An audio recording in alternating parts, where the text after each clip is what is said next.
This is Paul Mitchell. It is July the 2nd, 2008, and I am interviewing John H. Bowles, who is Senior Vice President, Investment Management and Private Banking Division of Mutual Federal Savings Bank. Okay.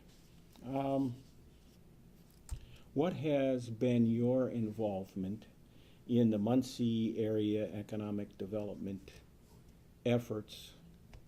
What kind of time frame and how long, that sort of thing? Probably, again, depending upon what the definition of economic development might be, but certainly since the mid-'80s, I've been involved fairly directly in a number of initiatives that would be, I think, economic development in one way or another. Mm-hmm. What was your position at that time, and how did you get to be involved? Well, obviously, as bankers, somehow people tap us for those kind of things. Early on, even before the mid-'80s, in my days at Industrial Trust and Savings Bank, one of my early appointed tasks was to work with the downtown groups, trying to figure out what to do with our relatively blighted downtown. And I really gained an interest in that and worked in a number of projects, some of which were with the College of Architecture and Planning at Ball State, trying to develop scenarios that would improve the downtown. I have stayed involved in that and currently still am. Then more directly and I consider that economic development myself, more directly in the economic development efforts in Muncie and Delaware County. I've been involved in the Chamber of Commerce for a number of years, was on the board of directors in the mid-'80s, mid to late 80s probably, and served as chair of the Economic Development Committee, vice chair of the chamber, and chair of the chamber in different terms. Obviously, that's a direct economic development issue in a lot of those functions. Mm-hmm. Let me return to the business of downtown redevelopment. That was about the time that we came. We came here in 1970, and I was somewhat conversant with what was happening there. There was initially a downtown redevelopment. Was it a commission or task force? Task I think. force? Mm-hmm. And I think I served on that. I think somewhere I have a publication that showed the results of some of that, and as I recall, there may even be some pictures in there of Paul Mitchell and John Bowles looking at different documents that were completed during that phase. Somebody else pointed that out to me not too long ago. Is that right? Maybe it might have been Tony Costello or something, but it's something we had done that somewhere that document still exists. I'm not sure where it is. Well, now you actually had a downtown development director At one time. At one time. When did that? Do you remember? I honestly can't say I do, but I would say that was during my time at Industrial Trust, which ended. I left Industrial Trust in '85, so Okay. I'd say it was 80 to 85. Mm-hmm. Well, one of the people who was perhaps the first one was a fellow by the name of David Doherty. Don't remember. Do you remember David. that? Okay. Might if I saw him, but he came in probably in the late 70s to that position, and I think he may have been the first one. Okay. My memory of that is that the early initiatives, I think probably Frank Petty was pretty strong in trying to develop some things to happen in downtown, and my guess is that would have been back maybe in that period. I'm sure there were other community leaders involved at that point. I was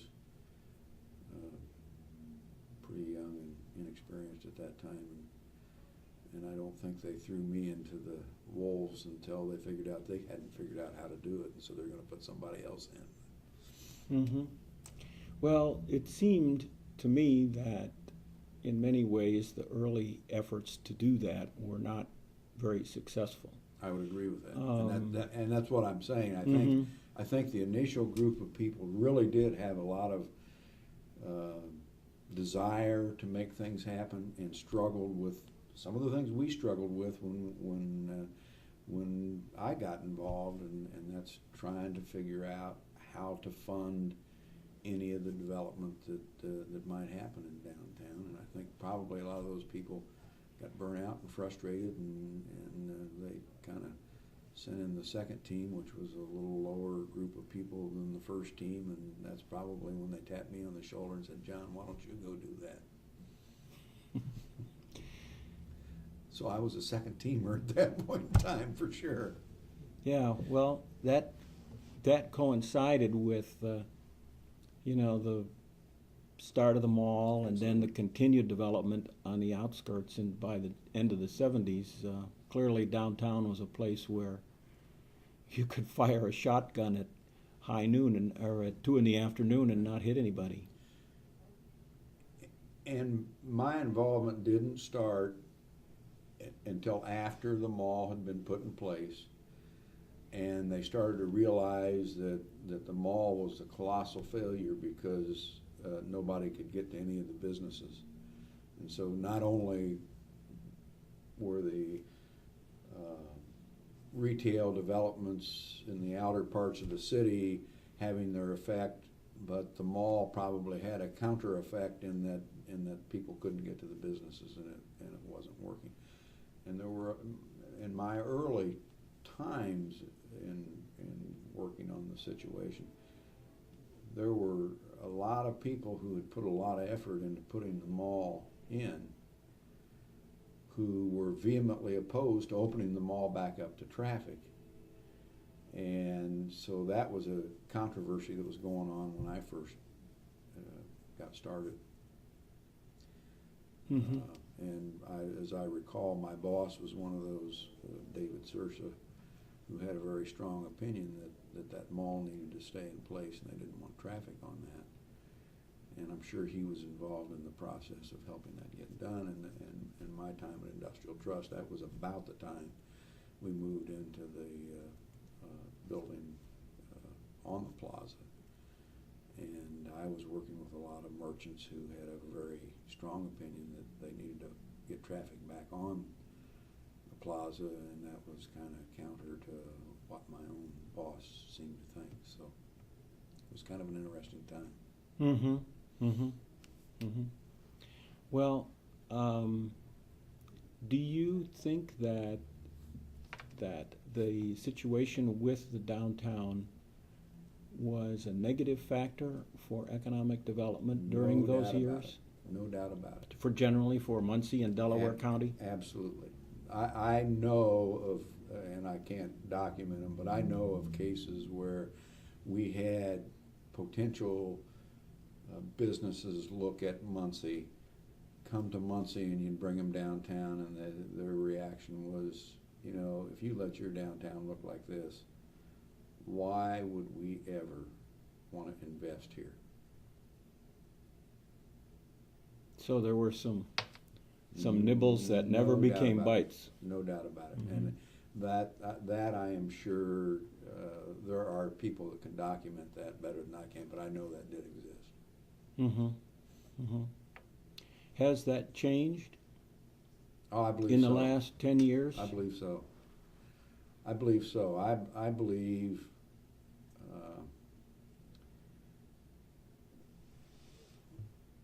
my involvement downtown again continued through that period that we were just discussing, to the point that in the mid-'80s, when I left Industrial Trust and went to Star Financial Bank, one of my first charges at Star Financial Bank, if you'll remember, Star's history in Muncie came through Central Bank and Trust, which later became Star Financial Bank.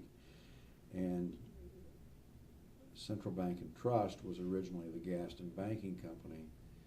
And in Indiana law, there was a city bank, country bank protection act that supposedly protected the small country banks from the city banks infringing upon their territory, but the converse was that the country banks couldn't converge on the city bank's territory either. And the owners of the Gaston Banking Company realized that probably their economic best interest was to serve Muncie, not Gaston, Indiana. And since they were prohibited by law from doing that, they actually branched outside the city limits on Broadway and on Kilgore Avenue. And then later those areas were annexed, and so they decided, well, at that point they could be a city bank and start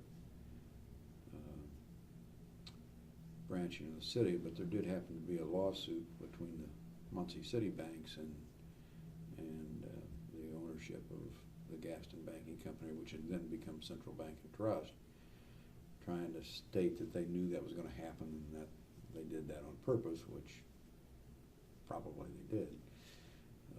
But it prohibited them from branching for a period of time until either the law was changed or that period of time had elapsed.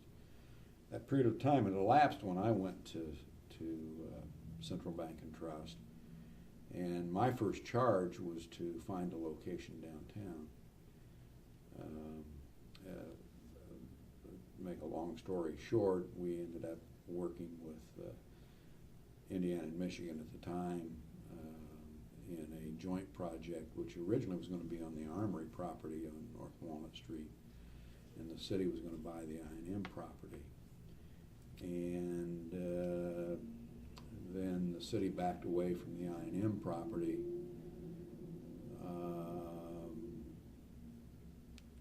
And my immediate reaction to that was to visit with Alan Glassburn at I&M and said, you know, Alan, your property's a lot better than the old Armory property because it's closer in and it's a little more visible. And so our project was moved into the old I&M property. At that point in time, there is a downtown study that had been done prior to that that's really the basis for a lot of what has happened downtown, that identified the north part of the downtown as the government area, the south part of the downtown as the hospitality area, and the various businesses in between. We progressed with designing a facility on the old I&M property,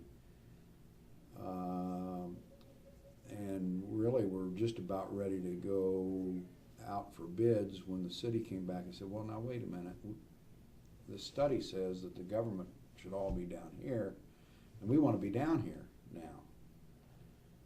And there was a lot of conversation as to whether that should happen or not, and there was another conversation going on at the time about the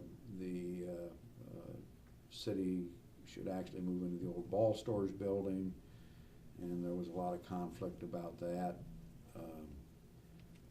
Some group of people, I wasn't involved in that piece of the discussion, said, hey, we have this plan.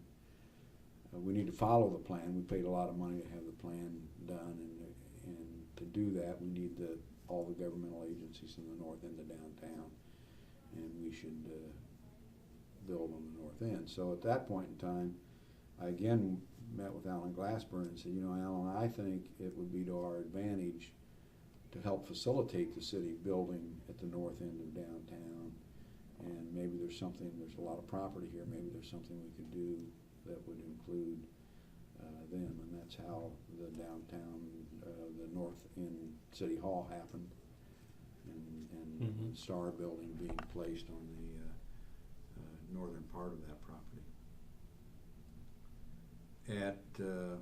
At that point in time, I again became very interested in the downtown because we had just made a huge investment in downtown, and the rest of the downtown looked pretty much like it had for a number of years, except it was deteriorating more rapidly than it had been.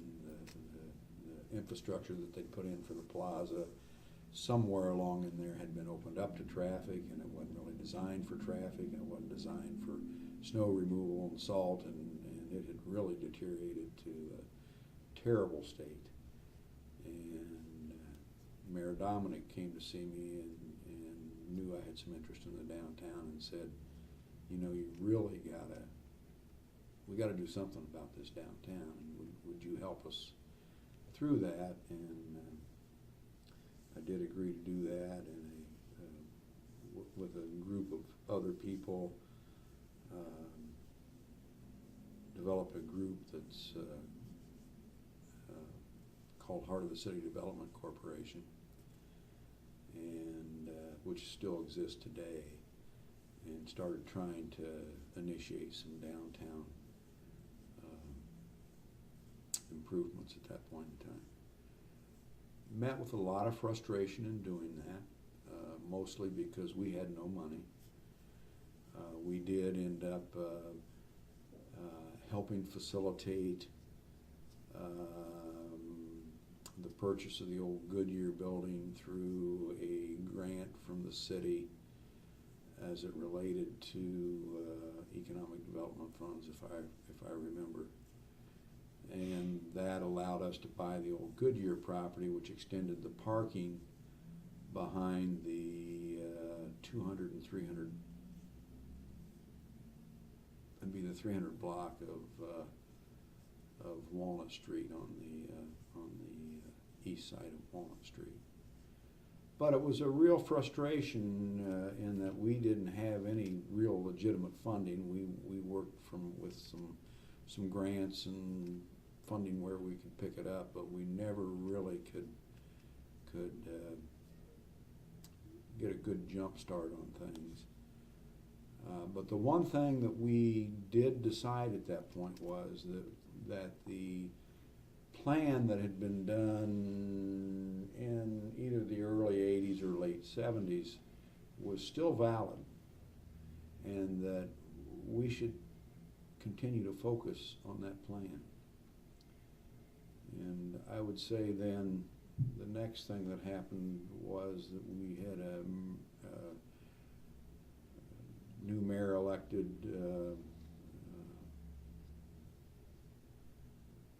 after Dave Dominic, and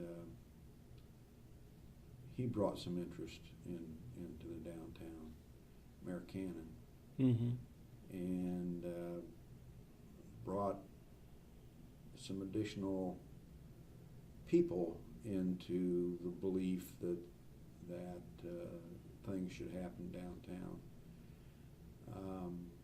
They operated separately of Heart of the City Development Corporation. We actually brought them into Heart of the City Development Corporation initially, but the group got very large, and they kind of split off a little bit and had a lot of different ideas about what downtown needed. And at that point, Heart of the City still was kind of involved on the side, but the mayor's initiative became, I think, the Mayor's Downtown Partnership. And their initial thoughts were that what Muncie really needed downtown to fix all the problems was a parking garage. And so they began working very diligently to figure out how to put a parking garage downtown. Heart of the City Development Corporation had actually looked at that and visited other communities and found that many places that thought parking garages were what you needed downtown found that they'd built parking garages that nobody would park in because they didn't have anybody to come downtown anyway. And they also found out that probably customers in cities the size of Muncie are somewhat intimidated by a parking garage. So the customers were the last people that went in the parking garages. They had to fill them with other people.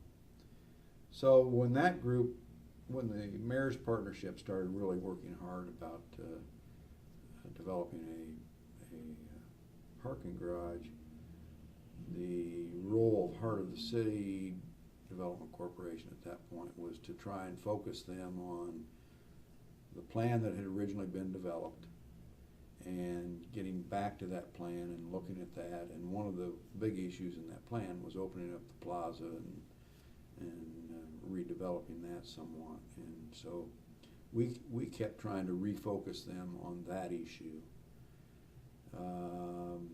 which a stroke of luck happened in that process, in that help me out a minute, Paul. Our U.S. Representative David. Oh, yeah. David, yeah, I know who you mean. McIntosh. David McIntosh Came to town and met with the Mayor's Partnership, but the Mayor's Partnership also included, they invited me and some other people to meet with David, and David started talking about maybe the possibilities of bringing some federal funds into the downtown, and those discussions then led to the Mayor's Partnership trying to convince him to bring funds in for a parking garage. And as they looked at that, there really weren't any federal funding opportunities for a parking garage, but there were for street infrastructure kind of projects through the ICT program. And Heart of the City and my involvement of that said, well, let's go look at the plaza. Let's start figuring out ways to do that. And again, the downtown Central City plan contemplated an improvement there, and since we had that plan in place, it was easy to show that to Representative McIntosh. And there had also been a study done with the White River Wheeling Avenue project that kind of tied into what the downtown Walnut Street project was to be, and at the same time, Ball State was looking at an ICT project for the McKinley Street project, and David brought home the bacon on those, I would say, and brought ICT funding into all three of those projects. And I would say that was probably the jump start that caused much of what's happened downtown to start to at least be visible. Mm-hmm. So David McIntosh's ability to score money, federal money. That's correct. Was a crucial thing. That's correct. When was that? The years pass, don't they? Yeah, hard to put dates on that, but we can find that money was there for a long time before the project ever got done, and as you know probably better than I do, when you have federal funds tied to a project like that, the strings are tight, and getting it done gets to be somewhat difficult.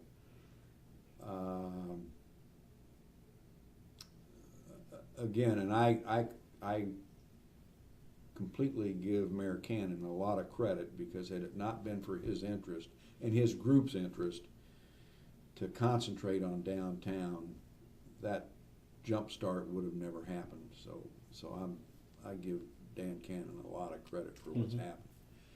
The next big thing that happened downtown then was a long time ago, early on, Terry Murphy was involved on kind of an advisory capacity at Heart of the City Development Corporation. And one of Terry's suggestions was, is there any way to leverage some of the CD funds for facade work and things like that? And that was summarily rejected at that point in time by the city administration, including Mayor Cannon. But later on, Jerry Thornburg, who worked for Mayor Cannon, had that same idea, and Marta Moody, and all of a sudden it became a good idea, and the city then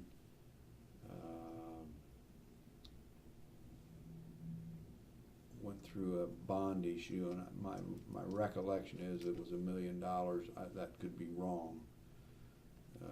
$1 million to $2 million somewhere, and those funds were used on a matching basis for facade grants downtown, and that's what really brought us to the great investment that we've seen downtown. And to be real truthful with you, if anybody would have ever asked me when we started this, could we have ever gotten to where we are today, I would say no way. I think it's a miracle where we've gotten today. And I think what's happened in Muncie has happened in a way that the bulk of the investment has been private investment in privately owned buildings, and I think it's been a very healthy way of having this development happen downtown. I've seen other communities, visit a lot of other communities where they've had a white knight ride in on a horse, or a knight ride in on a white horse with a magic wand on how to do things, and it's not been near as successful as what it's been in Muncie. And I would be referring to what happened with it to Anderson and Kokomo and Marion with a guy named Pittsford or something like that. And just what's happened down here has been very healthy. And one of the other things I've failed to issue was the early efforts to turn the post office into a convention center that some bright group of people early on came up with that plan, and that was the initial investment downtown. Probably was the initial catalyst for some things to happen. And I think that was an important piece also. What role did the banks generally play in this? Well, I know the banks actually funded the bond issue for the facade match money, and that's still being paid off with CD grants on an annual basis. And I know all of the banks funded different projects. I have no knowledge of the history of the projects as they related to the Hotel Roberts. That's a whole nother issue that I'm sure is a chapter somewhere in what you're doing, but you know, the numerous reiterations of the Roberts, and here we are again trying to figure out that issue. And the banks have funded a lot of the private investment in the downtown buildings that were done as a result of the match program. The other exciting part of what's happened to the Walnut Street renovation and the buildings on Walnut Street is that one of the things that the Central City Plan contemplated was people living downtown. And now I think you would find that most of the apartments are full. I think all of the condos, or most of the condos in the Mitchell building are sold. And some very nice living space in those. That's pretty exciting. That is always the last piece to fall in, because well, who wants to move? Exactly who wants to move downtown when there's nothing going on there? The whole reason to be downtown is that there's some excitement, there are things to do, And there's still a few pieces in place, but If I to may, come in. if I may step over to my bookcase for a moment, I do have something I want to show you. Sure. Okay. And hopefully it's here. Yes, it is.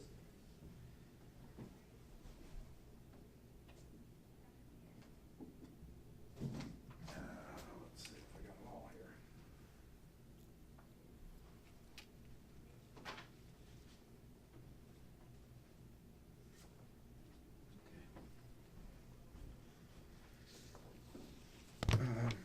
That's a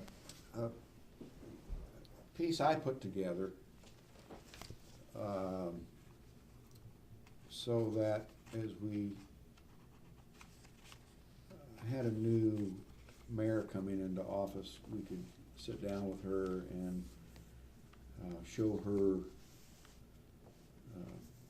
where we had come from downtown and try and make sure that we had her support in continuing our efforts to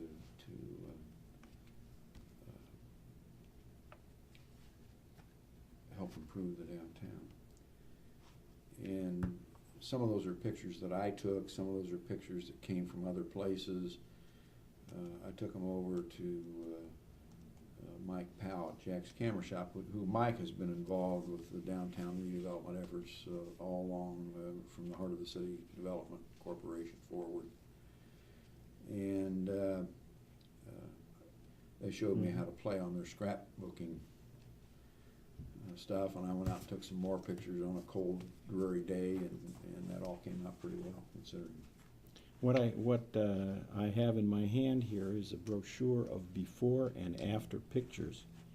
I might say my experience has been, John, that getting the before pictures is the hardest part of this. Everyone has pictures of the after, but if you can compare the before and after, this is just a wonderful piece of stuff. Are there a number of these in existence? To the best of my knowledge, 3. 3, okay. But it is on disc, and I can get another copy. This would be a wonderful. For a nominal fee thing. of I think Yeah. $70 is what it costs to print those. So. Okay. Well, that is very. And I'd be glad that is to very nice. figure out a way to help you get hold of those. Here's another piece that we kind of used, and I can't vouch for the entire correctness, but I don't think this is too far from wrong, and it shows the amount of private investment, the federal funding, the city funding, and other funding that happened in downtown. One of the groups that I forgot to give credit to for the downtown, for the reconstruction of Walnut Street, was the Muncie Sanitary District. We were under some pressure to separate the sanitary sewers from the storm sewers, and through some funding opportunities they actually got the first 3 blocks of Walnut Street, or first 4 blocks of Walnut Street, jump-started as a part of the separation of the sewers. And that, I think, then became part of the matching funds we needed to use, the iced tea funds. So that money was important too, and that got people to see that there is some potential, I think, when they first got that Walnut Street, first 4 blocks done. Mm-hmm. Mm-hmm. You may have that. Thank you. And I'll include that. figure out a way to get a copy. We can. Well, actually, our intent is to go back and find some more pictures now. And you're right, the before pictures aren't even as bad as it really was, because they'd already cut the trees down that had the dead pigeons hanging from them. But it is, when you think about where these buildings are and what they look like now, it's a phenomenal transformation, I think. Mm-hmm. Mm-hmm. Okay. Okay, so one of the where the role of banks have played is that when private merchants are coming in and opening a restaurant, opening a coffee shop, they are able to go to local financial institutions and get the necessary loans. Mm-hmm. Is that a departure from 25 years ago? Well, I would tell you that particularly the big reconstruction projects were probably pretty hard to put together at first because of, they're all based on appraisals. And appraisals are historical based, and so it takes taking a deep breath sometimes when you're doing something like the Odd Fellows building, and you haven't had a lot of property change hands, and the properties that have changed hands aren't in particularly good shape. And so the appraisals probably sometimes don't justify the actions that the people are asking you to take. And so there is a leap of faith that does happen in that. But I think now, if you look at appraisals, that probably the values of the buildings have considerably, as a whole, increased. Mm-hmm. Mm-hmm. Well, so this has been a very useful conversation about downtown redevelopment, and it's obvious that you think that that's a key thing for the economic development of Muncie and Delaware County. Mm-hmm. Okay. I should have said yes and not mm-hmm. Yeah, Shook my yes. head. That probably didn't come up on the tape very well, did it? Yeah. In trying to help stimulate economic activities, what are the obstacles that typically get encountered? And would you say that Muncie is a hard sell or an easy sell?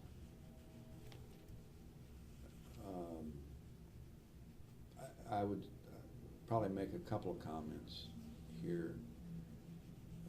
For some reason, and some of this is my impression, I've heard other people say the same thing, and I'm sure this is probably true in most communities, but sometimes we're our own worst enemy and our own worst critic.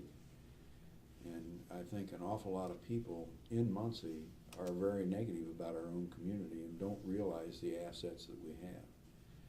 And I think we sell ourselves short sometimes as a community, and I kind of hate to see that. That's one of the reasons I think things like improving downtown have been important, and that it helps our own self-status, our own self-view of ourselves. I think how Muncie appears when people come in is an important key. I think the group that the Muncie enhancement group, what's the name of the Delaware Advancement Corporation? No, the not Clean and Beautiful, but the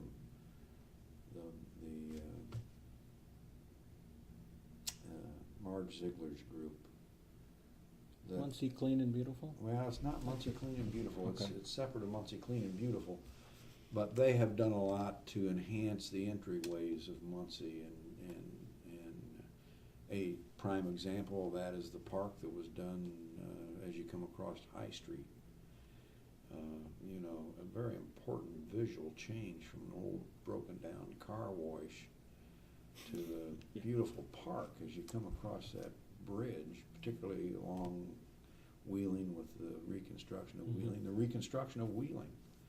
I mean, the old broken down levee wall there with the lights that didn't work, and somebody broke the electrical line, so they put conduit all along that wall so that the lights would work, and they still didn't work. And it always looked like, it always looked bad. Mm-hmm. And just the visual effects of how that looks now, to me, is extremely important to our city. So I think the environmental enhancements are important. I think I lost what the question was again. Well, is Muncie a hard or an easy sell? Okay, I'm sorry. So again, it goes back to our own worst enemy was ourselves. We had a hard time selling ourselves, and if you can't sell yourself, it's going to be hard for anybody else to sell you. The environmental enhancements that we continue to make, I think, are extremely important. I think Muncie's a much better looking community now than it was 10 years ago. We've always had the reputation of having a lot of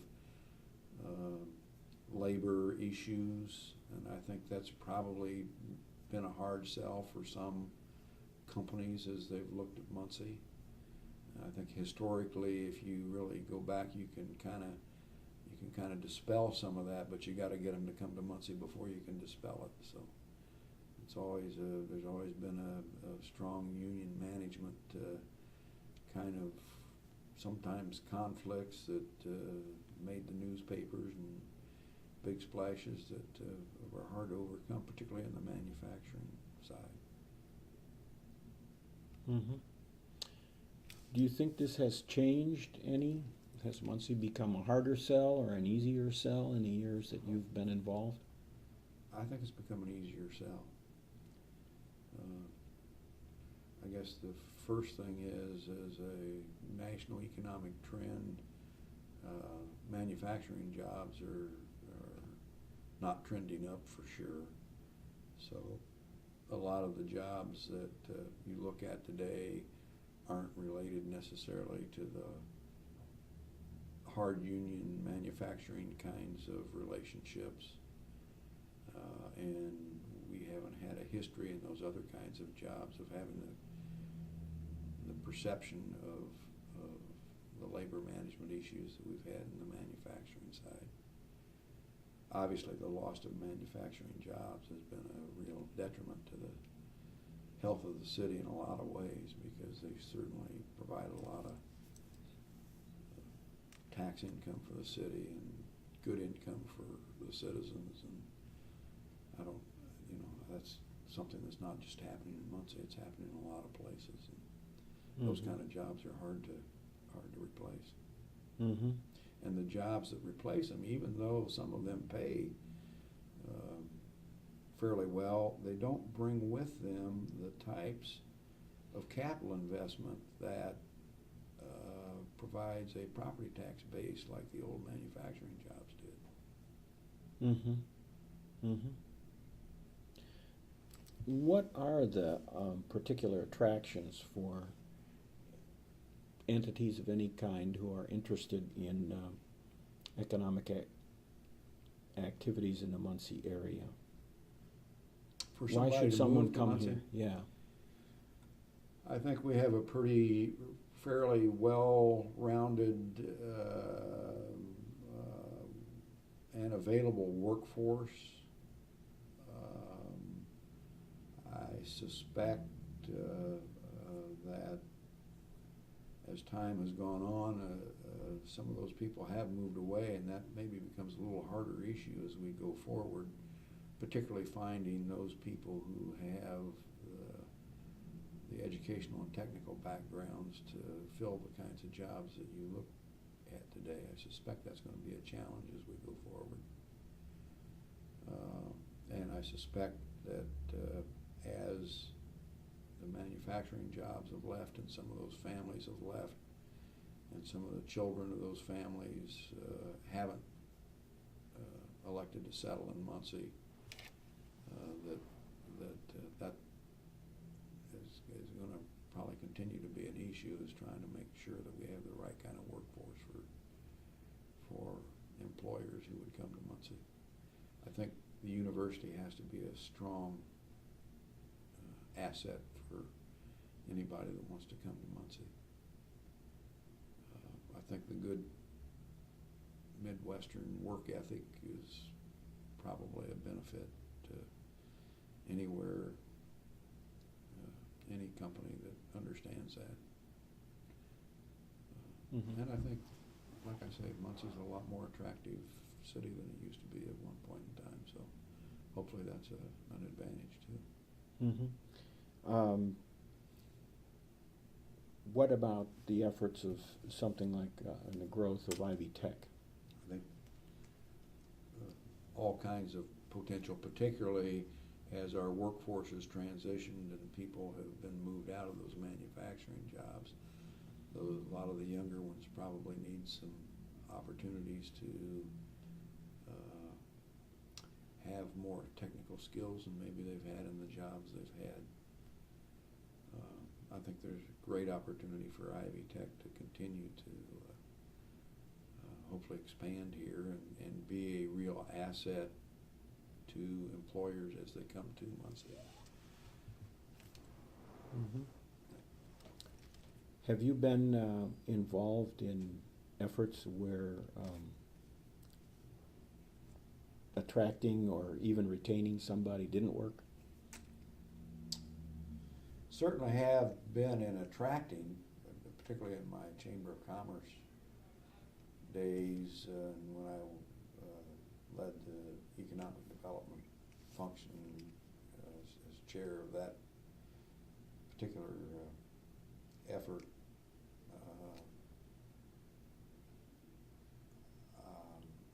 I can't, obviously I, along with a lot of people, have watched Ball Corporation leave and Westinghouse and now Warner Gear and my relationship with Warner Gear is a little different than some, because my father was plant physician for Warner Gear back when it had 3 plants and 3,000 employees in Muncie, and then my daughter started her career at Warner Gear and continues to work for Borg Warner, but in Ithaca, New York. So to watch them leave, that really hurts, because that's a legacy business in Muncie. So we've kind of seen our legacy businesses leave, including Ball Corporation and Borg Warner and General Motors. It's kind of sad to see that. You know, can you imagine what could have happened a number of years ago if somehow we would have had a group of leaders that could have worked together to maybe enhance Ball Corporation, to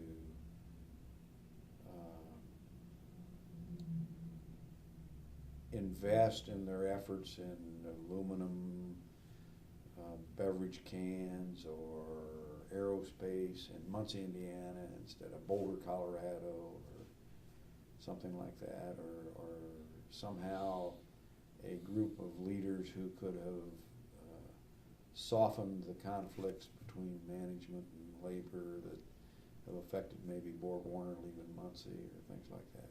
How wouldn't that have been something?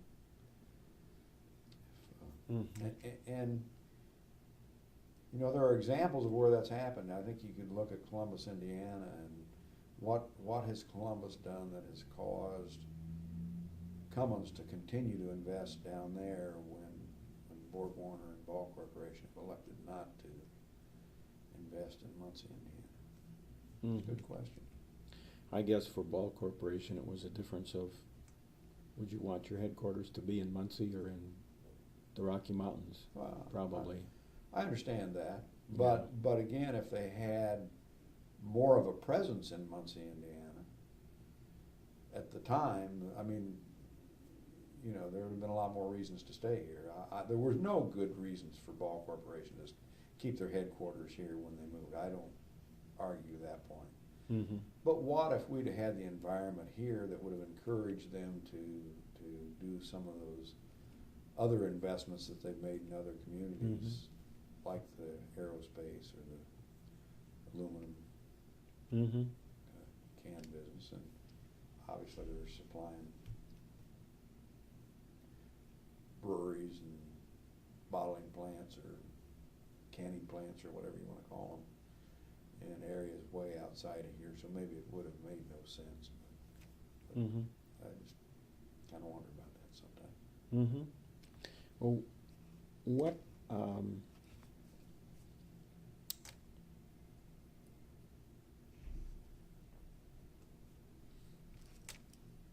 let's see.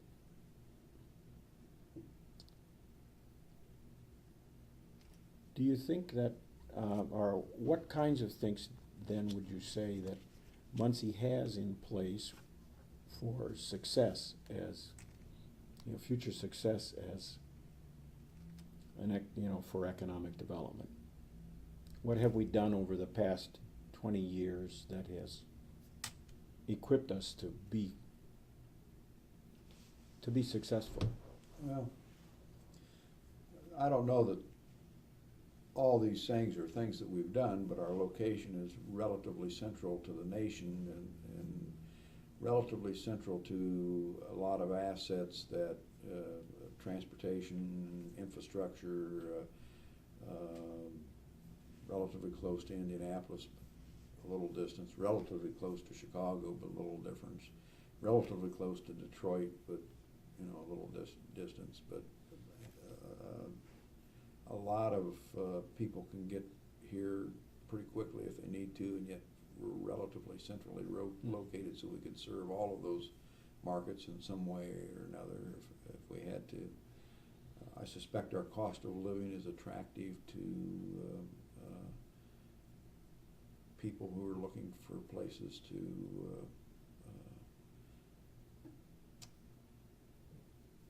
have employees. Whether our school system is where we'd like it to be or not, I guess you'd be other people to judge that other than myself. But schools, both the city schools here and the surrounding schools, are I think they do a fairly good job,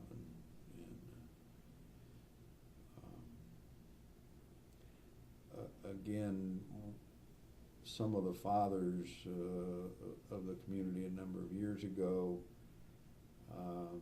as the city was going through some of the efforts that we still go through, and some of the issues that we still go through of losing employment and all that, elected to develop a form of economic development that has allowed us to be somewhat consistent over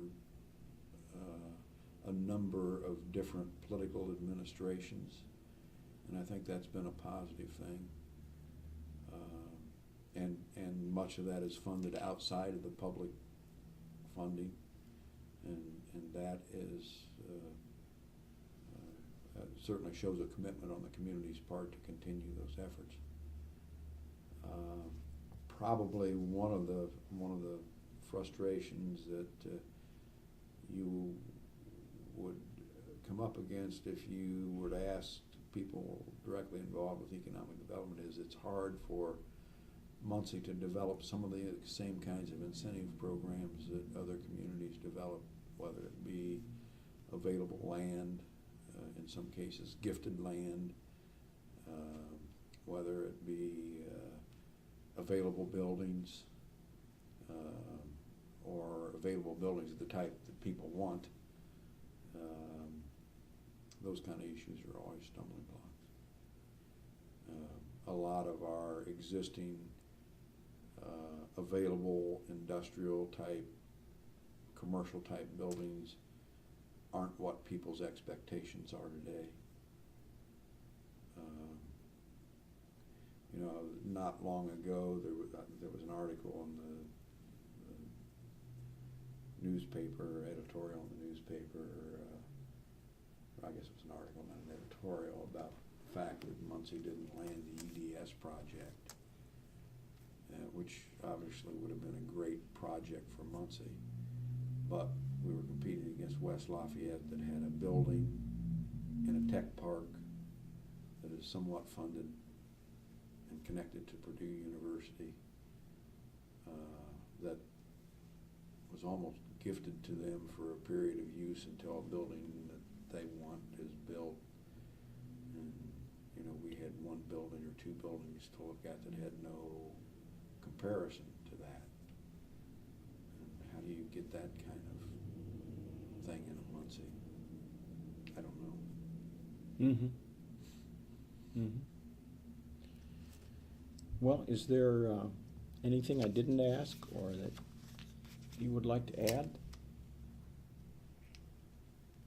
Again, I would say that one of the positives of our economic development efforts since and before I've been involved is the structure that was put in place that allows us some continuity over different political administrations and has kept it somewhat out of the political infighting sometimes. And I think that's probably been a very positive. And I think it's something that again, for some reason, sometimes in Muncie, we don't appreciate that. Mm-hmm. And I think if you would look outside of Muncie, it has been used as a model in a number of communities. One of the only economic development groups that is actually certified by a national accreditation group, and I think they're pretty strong. Mm-hmm. And for the record, what are those particular, that structure? What are the elements of it? Well, it's been kind of a public-private kind of relationship there, and somebody other than myself would have to get into the detail, because I'm afraid I'll